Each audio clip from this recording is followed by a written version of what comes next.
ולהלכות. חזק וברוך רבותיי, בשורות טובות, תזכו למצוות. On est aujourd'hui le 4 dans le mois de Kislev.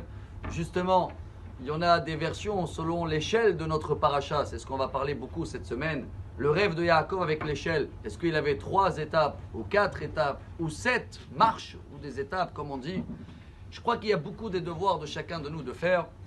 Même l'histoire que les anges, c'est marqué Olim et Yordim. Ils montent et ils descendent. Pourquoi il y avait des anges en bas? Ça devait être marqué à l'envers. Les anges, ils sont en haut, en bas. Plusieurs midrash extraordinaires avec des anges qui sont restés bloqués en bas. Il y a des anges qui sont restés bloqués depuis les Néphilim. C'est ceux-là qui étaient jaloux de Adam et Ève. Il y en a même un autre midrash qui l'amène que c'est les anges qui sont partis détruire Sodome et Gomorrhe 148 ans avant. Et comme ils ont pris le crédit pour eux-mêmes, ils ont dit on va détruire Sodome, Dieu les a dit vous restez là.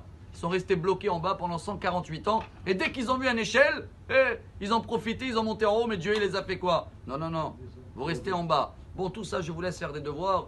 Mais une très belle histoire que je trouve avec un très beau moral, c'est au nom de le Hadmor du Gour précédent. Il s'appelait le Pnei Menachem. Vous avez entendu parler de lui, Rabbi Menachem Alter. Et la chassidoute de Gour aujourd'hui, c'est la chassidoute la plus grande dans le monde entier.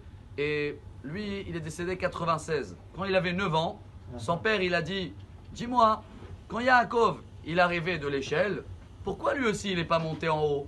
Il n'y a pas mieux quand tu rêves que tu montes en haut avec la présence de Dieu. » Il a dit « Papa, c'était qu'un rêve. » Ah, il a dit « Bon, il pouvait rêver quand même qu'il monte en haut, non ?» Qu'est-ce qu'il a répondu, le petit, qu'il avait 9 ans hein? Il a dit « Mais papa, juste après, c'est marqué « Veine Hashem nitzav alav ». Ça veut dire que Dieu, il était avec lui en bas. Si Dieu, il est là en bas, pourquoi tu veux le monter, le chercher en haut? Et il y a un grand message pour nous, chers amis. Je trouve ça tellement beau. Il y a beaucoup de gens, je parle de nous tous et moi-même en premier. Des fois, on cherche des grandes choses en haut. Mais sur le chemin, on risque d'écraser des gens en bas. Que la Torah elle nous apprend, allô, derech eretz, kadma la Torah. Avant de bien faire en haut, et il faut bien faire en haut tous les règles qu'on a et comment il faut prier, mais avant, il faut savoir comment parler entre nous, de ne pas faire de la shonara, de ne pas vexer quelqu'un. Tout ce devoir qu'il faut faire en bas, c'est ça le travail de l'échelle. Pour cela, chers amis, il dit le Rav Dessler, et c'est très beau, cette échelle, en fin de compte, c'est vrai que c'est la valeur numérique de Mammon, l'argent, et la valeur numérique de la prière, Kol, et la valeur numérique Tzom, pour savoir jeûner, pardonner, tout ça c'est beau.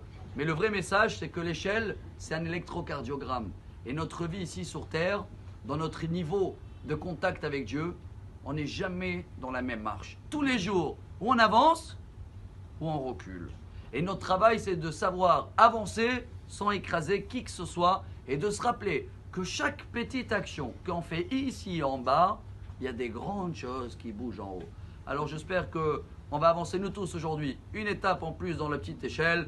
Quand on est dans le 3 ou le 4 aujourd'hui, on a bien avancé. Et comme ça, Bezrat Hashem, chacun de nous, à la fin, l'électrocardiogramme, il va bien travailler.